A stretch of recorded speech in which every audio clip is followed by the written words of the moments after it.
안녕하세요. 윌리엄 리입니다. 오늘의 주제는 김씨 왕조의 종말이 다가오고 있다. 부재, 트럼프의 전략적 천재성, 뭐 이런 이야기들입니다. 자, 트럼프에 대해서 먼저 이야기해 보겠습니다. 트럼프에 대해서 사람들이 도저히 그러니까 이 사람이 어떤 사람인지 진짜 행동이 예측이 안 된다라고 하는데 사실 저도 트럼프에 대해서 여러 가지로 뭐 긴가민가 하는 마음이 없었던 건 아닙니다. 그러나 뭐 그걸 어디에다 결합해서 시켜보면 되냐면요. 중국의 소위 말해서 그 병법서나 전략서, 그런 내용들 있잖아요. 심지어 뭐 어떻게 보면 도교의 이제 도덕경에 나오는 그런 그 내용들, 그런 내용들까지 다 포함해서 생각해 보면 트럼프의 그 변화무쌍함이 어디서 나왔나? 결국 이 사람은 그런 책들을 갖다 물론 이제 중국어로 원어로 읽지는 않았을 겁니다. 뭐 저도 중국어 원어로 읽은 건 아닌데요. 그런 것에 대해서 거의 체득화된 사람이다라고 보면 됩니다. 이제 그 책들을 갖다 읽고 사업을 하는 과정에서 완전히 그게 체득화돼서 그런 것들이 완전히 화신이 된 거죠. 그래서 아마 세상에서 자기의 적수를 골탕 먹이는 거, 그러니까 신묘하게 그것도 골탕 먹이는 골탕도 진짜 여러 가지 방법이 있는데 신묘한 수로 골탕 먹이는 것의 최고 수들을 꼽자면 들어갈 사람들 중에 하나가 트럼프입니다. 이걸 즐기는 데다가 이쪽으로 머리가 또 대단히 잘 돌아가요. 한마디로 선수예요, 선수, 고수, 프로 선수. 좀 한 가지 좀 불안한 점이 한 가지는 있어요. 이걸 좀 약간 좀 많이 즐기는 편이라서 좀 지나치게 즐기는 게 아닌가. 왜냐면 이게 재주를 갖다 너무 많이 피다 보면은 이제 좀 약간 이제 본인 자신이 이제 상황을 컨트롤 못하게 될 수도 있습니다. 이게 그 뭐 보통 이제 펜싱이나 그런 것에서 보면은 잔재주 많이 피면은 오히려 약점이 드러나는 경우가 있죠. 그래서 그런 위험이 있지 않나 하는 불안감을 좀 주긴 합니다. 그래서 사람들 아슬아슬하게 하는 경우가 있는데 요즘이 좀 그런 상황이에요. 자, 이 사람은 남의 머리를 빌릴 줄 아는 사람이에요. 제대로 빌리는 사람이에요. 남의 머리. 뭐 김영삼 같은 사람이 남의 머리 빌린다는 헛소리를 했는데 이게 남 머리 빌리는 것도 능력이 돼야 하는 겁니다. 아무나 데려와가지고 머리 빌린다? 그건 말도 안 되는 소리예요. 김영삼은 이게 괜찮은 머리인지 썩은 머리인지 이거 감별할 줄 아는 그런 눈이 있어야 되는데 이 사람은 그런 능력이 전혀 없었잖아요. 그런데 무슨 머리를 빌려요. 자, 아무튼 남머리 빌리는 부분에서 매우 탁월해요. 이런 트럼프의 능력을 이해 못한 매티스는 트럼프는 초등학생 수준의 이해력밖에 없다는 헛소리를 했죠. 왜 그랬는지 설명해 드리겠습니다. 자, 남의 머리를 빌리려면 빌릴 상대의 소위 말해 요양력을 극단적으로 요구하는 경우가 많아요. 더 쉽게 얘기해봐. 더 간단히 얘기해봐. 자꾸 이런 걸 요구합니다.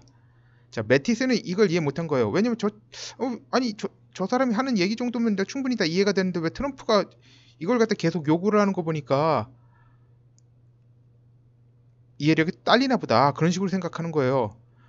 자, 요양력이 뛰어난 사람들을 거느릴수록 더 많은 변수들을 검토해 종합해서 판단할 여지가 생겨요. 그러니까 트럼프라고 하는 사람이 한 사람으로서의 능력이 아니에요. 이렇게 트럼프가 판단을 할 때 남의 머리를 빌릴 줄 알면 복잡한 사안에 대해서 너는 이 부분 생각해봐. 너는 이 부분 생각해봐. 그러면 이제 그 사람들이 각자 팀을 갖다 꾸려가지고 다 생각해가지고 그걸 올립니다. 올리면 브리핑을 갖다 하는데 브리핑이 이제 너무 장황해지면 또 안 돼요. 이게 막 그렇게 해가지고 그걸 그냥 종합해 하는 거예요. 그냥 그걸 종합해가지고 그 총합이 이제 트럼프의 머릿속에서 돌려가지고 결론을 내리는 거죠. 자, 군인은 이렇게 못해요. 생각해봐요. 군인이 뭐 밑에 있는 부하 위와 파이어드 해가지고 뭐 다 잘라내고 뭐 새 부하 들여오고 그렇게 할 수 있어요? 못하죠. 트럼프는 비즈니스맨, 자기가 오너잖아요, 오너. 그러니까 항상 이런 과정을 반복한 거예요. 이게 되는 사람은 옆에서 계속 두고 안 되는 사람 계속 유아 파이어드 해가지고 날려버리고 그래가지고 그런 사람들을 포진시키는 걸 갖다 반복해 온 거예요. 자, 그러니까 군 출신인 매티스는 뭐 옆에서 들으니까 아니 저 이 정도까지 했으면 되는데 이걸 갖다 더 쉽게 얘기하라고 왜 말을 해? 더 간단하게 얘기하라고 얘기해? 그러니까 트럼프의 이 지력을 갖다 이게 낮게 본 거죠. 이건 오해예요. 자, 이 모든 걸 들어보니까 무슨 생각이 드세요? 한마디로 원래 트럼프를 대적하는 상황이 재앙이에요. 그런데 게다가 이 사람 지금 미국 대통령입니다. 트럼프의 외교 군사 전략을 한마디로 하자면 수렴원 전략 혹은 소용돌이 원 전략이라고 하면 될 겁니다. 스파이럴 서큘러 스트래티지 영어로 하면. 자, 일단 주변부부터 치우기 시작해서 점점 중심에 접근하는 전략이죠. 이제 가장 핵심적인 사안에 이제 접근해서 이제 해결을 보는 거예요. 이런 거죠. 이렇게 휙휙휙휙휙휙 돌아가지고 점점 중앙으로. 자, 제가 만든 사자성어로 하면 타곽향중입니다. 주변을 때리면서 중심으로 접근하는 거예요. 그러니까 한마디로 뭐 이런 것도 있어요. 최고 이제 가장 중요한 적수에 이제 외곽부터 이제 조이는 거죠. 예. 그러면서 점점 목으로 가장 급소로 접근하는 거예요. 여기서 중이라고 하는 건 중심적 사안을 이야기도 하고 중국을 의미하기도 해요. 왜냐하면 중국이 현재 미국의 가장 중대한 적수이기 때문입니다. 자, 즉 중국을 무력화시킬 만큼 무력화시켜서 가능한 오랜 기간 중국이 미국 패권에 감히 도전하겠다는 엄두도 못 낼 정도로 만들려는 거예요. 그러니까 중국을 할 수 있는 대로 최대로 약화시키는 거예요. 뭐 저기 쪼갤 수 있으면 쪼개고 그런 식으로. 자, 중국 외교부장 왕이가 이제 이거 겁에 질려서 한 말이죠. 중국은 중국 몽골 추구할 뿐 패권을 추구하지 않을 거라고 얘기하는데 이건 진짜 술은 마셨는데 음주운전은 안 했다 수준의 헛소리예요. 중국몽이라고 하는 것 자체가 패권을 추구하는 거예요. 그런데 무슨 이런 헛소리입니까? 자, 이 발언으로 인해서 중국의 패권에 대한 열망이 엄청나게 강하니 더욱더 확실히 눌러야겠다는 미국의 의지만 강화시켜준 꼴이 됐습니다. 이 왕이라는 사람은 정말 머리가 안 돌아가는 사람이에요. 내가 보기엔 진짜 이 중국뿐만 아니라 이게 소위 말해서 외교 장관들 중에서 역량 제일 떨어지는 사람이 여태까지 제일 떨어지는 사람이 일본의 아소타로. 정말 이 사람은 돌대가리에 돌대가리. 이거 진짜 이 사람이 최악이고요. 아마 그 저기 왕이가 뒤에서 두 번째 정도 되는 것 같아요. 자, 외곽 문제로 가장 먼저 부상한 것이 이제 시리아죠. 자, 처음에는 시리아 문제부터 시작했고 이제 그 문제가 해결되니 미군이 철권하기 시작했어요. 그래가지고 베티스가 이게 반발해가지고 사임해가지고 하니까 트럼프가 나가. 잘됐. 매티스는 그렇게 해가지고 나가라고 할 줄 몰랐던 거예요. 트럼프는 이제는 매티스를 내보낼 때가 되었다고 본 거예요. 매티스가 아까 심증은 있었는데 이제 그 소로스의 첩자라는 심증이 있었는데 확증이 어느 정도 된 다음에 이제 그 다음에 잘라내야 되는데 You are fired 하고 내몰면은 문제가 생겨요. 왜냐면 미국 국방부 내에 매티스를 갖다 이제 추종하는 사람들이 있어요. 그래서 이 사람들하고 문제가 생기는데 매티스가 먼저 나가겠다고 한 거잖아요. 그러니까 트럼프가 먼저 자른 게 아니니까. 그래서 미군이 철수하기 시작했습니다. 뭐 지금 이래가지고 IS가 도로 살아난다는 그런 뉴스도 있는데 트럼프가 생각하기엔 그 정도는 미국의 이해관계에 상관없는 거예요. 그러니까 지금 이거 발등에 불 떨어진 사람들은 유럽 사람들이에요. 미국 사람들이 아니라. IS가 테러를 갖다 미국 본토에 대해서 하진 않잖아요. 지금 저기 유럽에 대해서 주로 테러를 하죠. 그러니까 프랑스의 마크롱 대통령 같은 사람은 좀 막 뭐라고 했죠. 아무튼 자, 시리아에 더 미군을 주둔시키는 게 미국 입장에서는 리소스 낭비예요. 왜냐면 다른 곳에 집중해야 될 부분이 있어서 그런 거예요. 자, 지금 베네수엘라 손보고 있습니다. 자, 그리고 뜬금없이 아프가니스탄의 탈리반하고 평화 협상을 벌이고 있죠. 자, 탈리반은 적 아닌가요? 외교에 있어서 어제 이전이 저기 오늘의 친구가 되고 오늘의 친구가 내일이 저기 된 일이 다반사를 해주면 이해가 잘 안 되죠.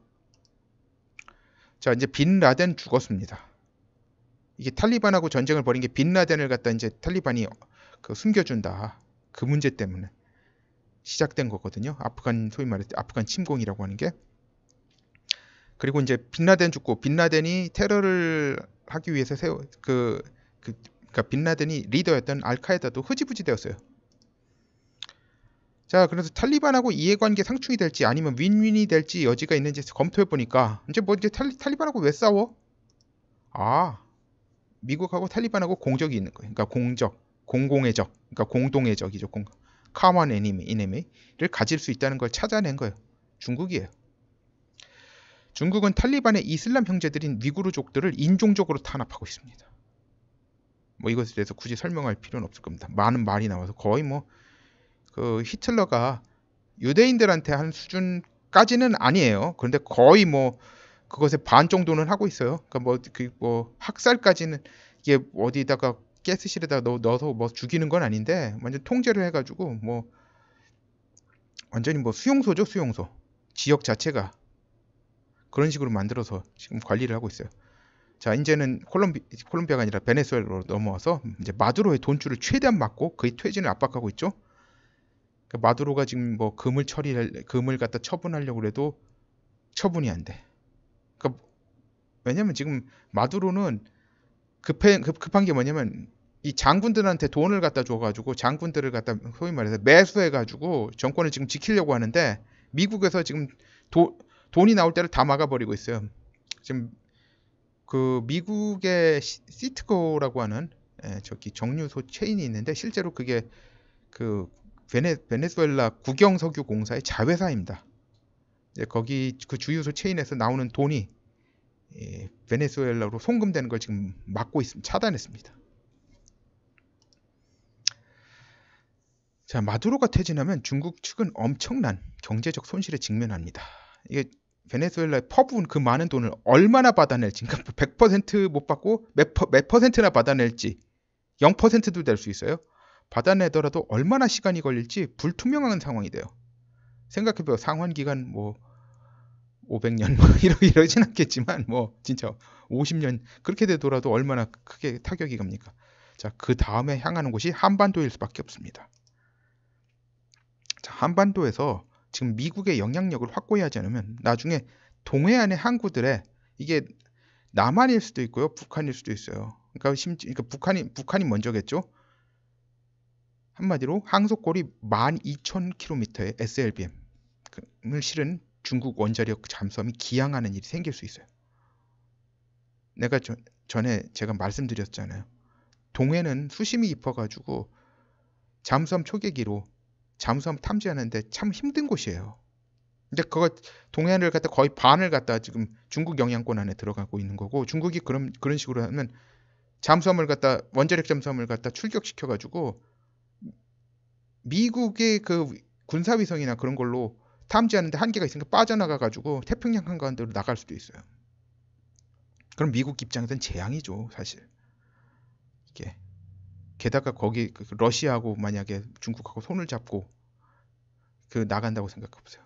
그러면 이제 지금 미국의 군사력은 절대적인 겁니다. 세계에서 미국의 군사력을 갖다 넘볼 수 있는 나라들이 없어요. 뭐 몇 나라가 손을 잡고 덤빌 수준이 아니에요. 전 세계 모든 나라가 다 손을 잡고 미국한테 덤벼도 될까 말까 수준에서 러시아하고 중국만 손잡아도 해볼 만한 상황이 되면 미국은 엄청난 위협이 되는 거예요. 자, 이걸 갖다 미국이 바라만 보고 있겠습니까? 자, 이렇잖아요. 미국 본토에 대한 직접적 위협이 되므로 도저히 용납할 수 없는 일입니다. 자, 김씨 왕조 체제는 절대 친미 체제가 될 수 없습니다. 그랬다가는 언제고 간에 김정은이 차우체스크 꼴날 위험해.